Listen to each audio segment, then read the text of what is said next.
What's going on, everyone? Welcome back to another Sixers Rundown. Sorry I haven't posted in a little while. I was recovering from a concussion, but I'm back now. I'm all good to go. And in this one, I am joined by a very special guest. My cousin Matt is joining me on the podcast to talk about some Sixers. So Matt, how are we feeling about these Sixers against the Celtics in this upcoming series? Yeah, I mean, look, I'm not feeling too good about this series. Forget about all the injury piece of this, which we'll talk about later. But Boston, just in general, is a really, really tough matchup for us. So when we're on offense, they're going to switch everything, and they're going to be really smart with how they double Joel. They're going to make it tough for him to get into the mid-range, make it tough for him to play at the nail where he loves to be, where he dominated on his way to an MVP season this year. The way the Nets defend him in the first round was kind of silly because whenever Embiid touched the ball, they would just immediately send two guys at him.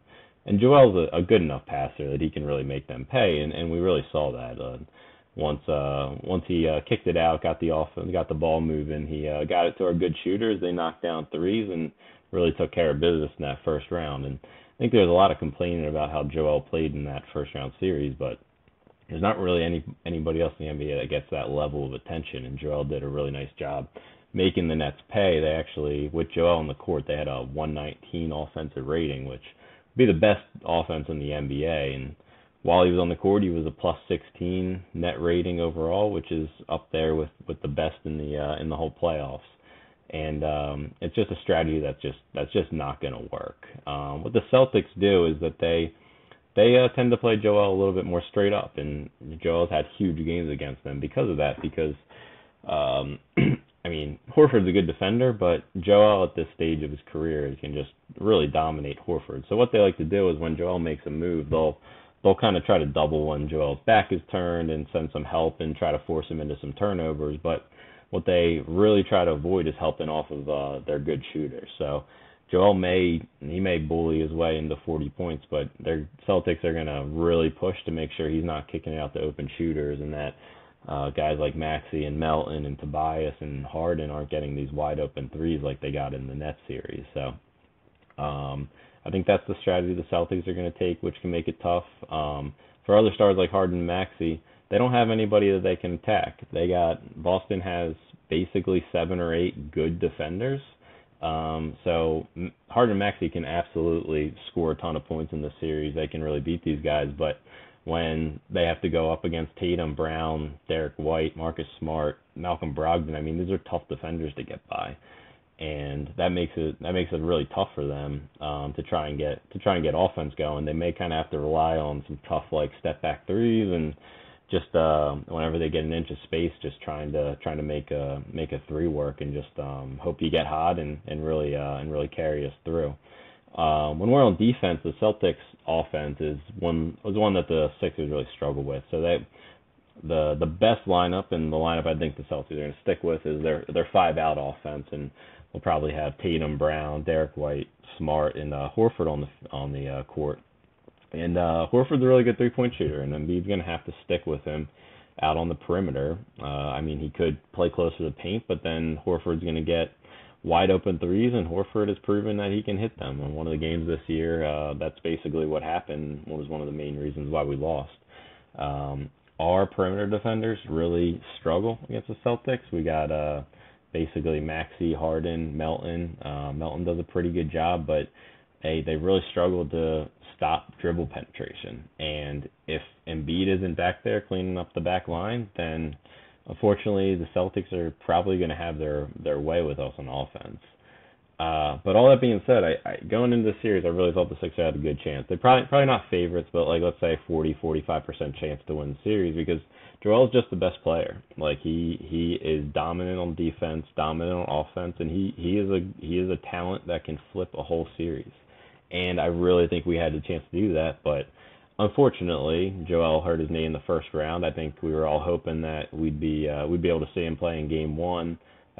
Got about 8 days of rest, but seems like his knee injury is a little more serious than we thought.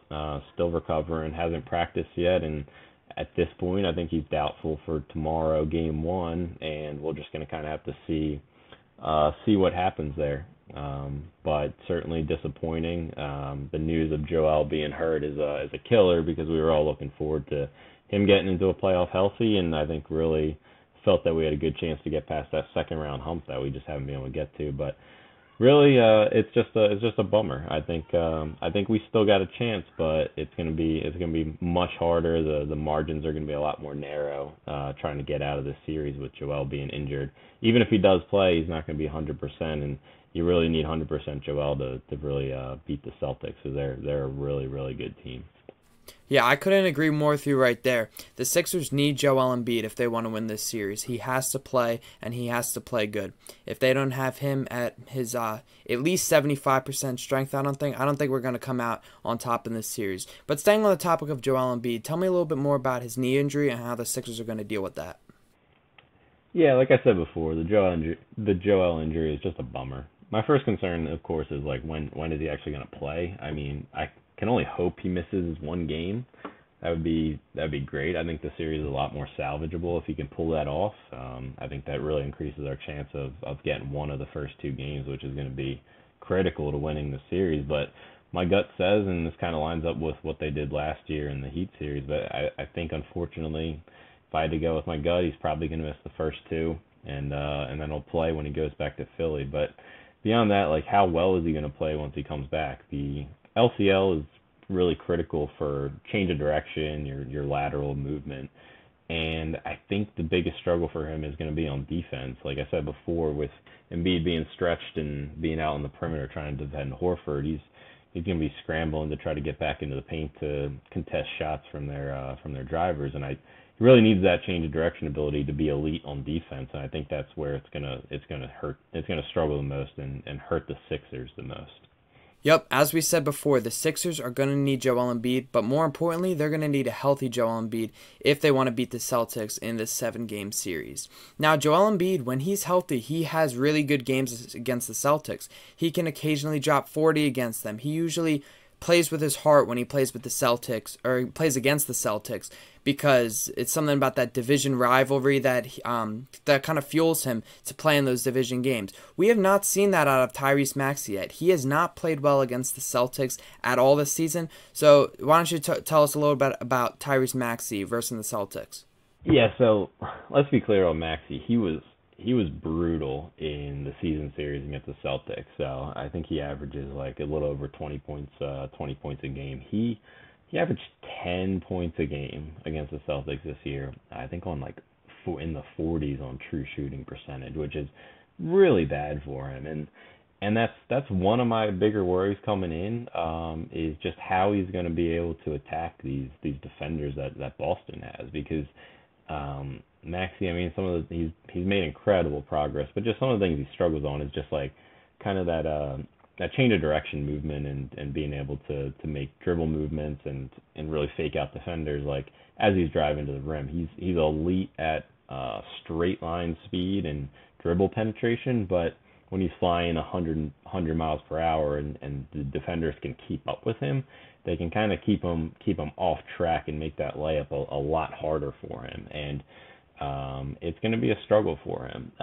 But I think he absolutely has the talent to do really good. And like it would not shock me at all if he comes out and scores 35 points and makes 7 threes or something like that, because he can do that. And I think especially like kind of look for him in these first couple of games without Embiid, because I think Doc's game plan is going to be like, look, Maxey, if you're open, like take the shot, because what other good offense are we going to get? Like, and if Maxey gets hot, and he absolutely can, he's literally become one of the best 3-point shooters in the whole NBA. Like, I think that's something that could keep them in a game, and it's gonna be really important. I mean, on one hand, I think it's going to help Doc and the Sixers to have some time to game plan and understand how they can get Maxey more open and get him more involved in the offense. But it also gives the Celtics time to prep, and he's going to be probably behind Harden and Joel. He's probably going to be third on their list, and he's still going to get assigned a really good defender to make sure he doesn't pop off like that. So if I had to guess, I'd say he plays decently well in this series. I bet he probably has like one breakout game, another game where he really struggles, and then kind of some in-betweeners. I think he's too talented to get completely shut down, but this is a really tough matchup for him. So We'll see. I think he can pull it off, and be pleasantly surprised if he can outperform that. Yeah, and I said it before, and I'll say it again. Tyrese Maxey is my favorite player. He is just so electric, but he has not showed up against these Boston Celtics. He has not showed up in the games he's played against them. That's the fact of the matter. He has not showed up when it was time to face the Boston Celtics, but he has never faced the Celtics in a playoff series. I believe the last time he played the playoffs was the year before he was drafted, so he never got to showcase how he can play against Boston in the big, meaningful games.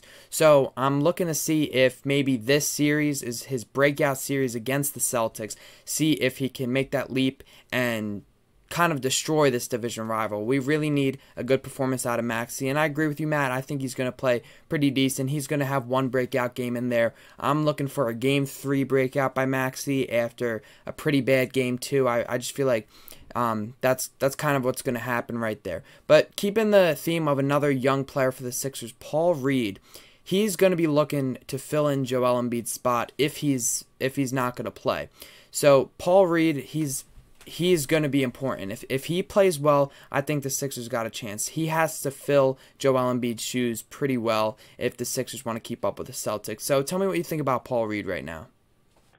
Yeah, I sure hope that Paul Reed is the number one option to fill in for Joel. And if Montrezl Harrell, Dwayne Dedmon get significant playing time in the series, we're not going to be able to win those games. Those minutes will not be salvageable. The Celtics will crush us in those minutes. So, but I will say like one of my few reasons for optimism is Paul Reed in this series, and I think he's one of the key reasons why we can steal one of these games without Embiid. And the reason for that is he's been playing really well. He's been awesome in the Nets series. He's been good on offense. He's been able to finish around the rim, so that we get offensive rebound. He's been really good on defense. He's a great switch defender, and I think he matches up really well with Boston's personnel. I think he could handle Jaylen Brown. I think he could handle Jason Tatum on a switch and not get destroyed, and that's huge for us.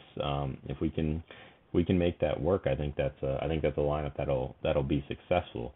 The problem that presents is that the Celtics now can play Robert Williams on the defensive end. He basically will have a hiding spot. Paul Reed can't space the floor, and it's going to make it hard for us on offense to be able to score with both Horford and Robert Williams on the floor. So that could be a challenge. And then when Paul Reed's off the floor, any of those minutes, I think, got to go to PJ Tucker at the center position. And the lineups with PJ Tucker at center, they're not always great. It's kind of hit or miss. It's a great offensive lineup because you got 5 guys that can shoot threes. But it's going to struggle on defense. You're going to kind of switch everything, but you're a really small lineup. Your tallest guy is going to be Tobias at 6'8", and it's tough to get rebounds, and it can kind of get bad pretty quick there. But those are the only 2 lineups I really want to see in these games without Embiid. I really hope we don't see Harrell or Dedmon. I just think that would be a total disaster. Yeah, Paul Reed is going to have to get his minutes if we want to win this series. Dedmon, Harrell, they cannot be getting minutes over him. Paul Reed has shown Doc Rivers that he can be this backup center behind Joel Embiid, and I'm really excited to see how Paul Reed does in this series. But moving on to the predictions of this series, I got the Sixers in 7, but I feel like Joel Embiid needs to play for that. Matt, what do you think the predictions are going to be for this Sixers-Celtics series? My predictions, Embiid healthy, I think I was going Sixers in 7. With him out, I'm going to go with Celtics in 7. I think that's pretty optimistic to get it to 7 games, but kind of my theory on how we get there is we get one of the first 2. We surprise Boston. They just played a couple days ago, so they have a lot less for us. We come out with a lot of energy, shoot really well from 3 one of these games, and Paul Reed does an awesome job, and we steal one of these games from Boston. Hopefully it's the first one, because if that's the case, I would just let Embiid sit game 2, and we go back to Philly 1-1. I think that's the best thing you could really ask for.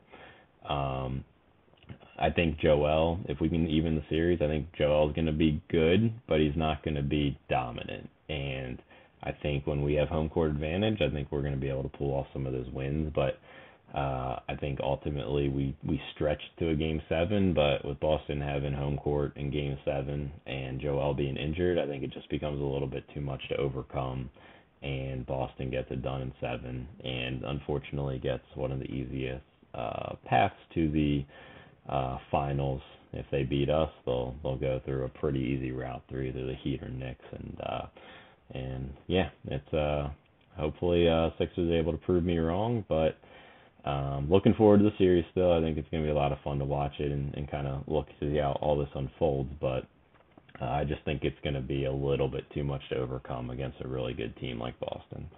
Yeah, it's going to be a tough series, but ultimately it's going to be a really fun one to watch. Joel Embiid playing or not is going to make it that watchable series. I really think that he needs to play in order for that to be that series that's going to go to 7 games, and hopefully have the Sixers come out on top. I think it's going to be one of the best matchups of the playoffs, besides maybe the Kings and Warriors as the best one. That's what I think is the best matchup of the playoffs so far. But Matt, thanks again for joining me on the podcast. It was a really good one. Leave a comment thanking Matt for joining. He's going to come back. It was a really good episode, and I'm looking forward to doing more. But leave a like on the video, subscribe, and turn on notifications so you don't miss anything. Coming soon, more Sixers rundowns, more prospect breakdowns, more to come. And I'm really excited to kick off the Sixers-Celtics series with a preview with my cousin Matt. That's all I got today, and I'll see you guys in the next rundown.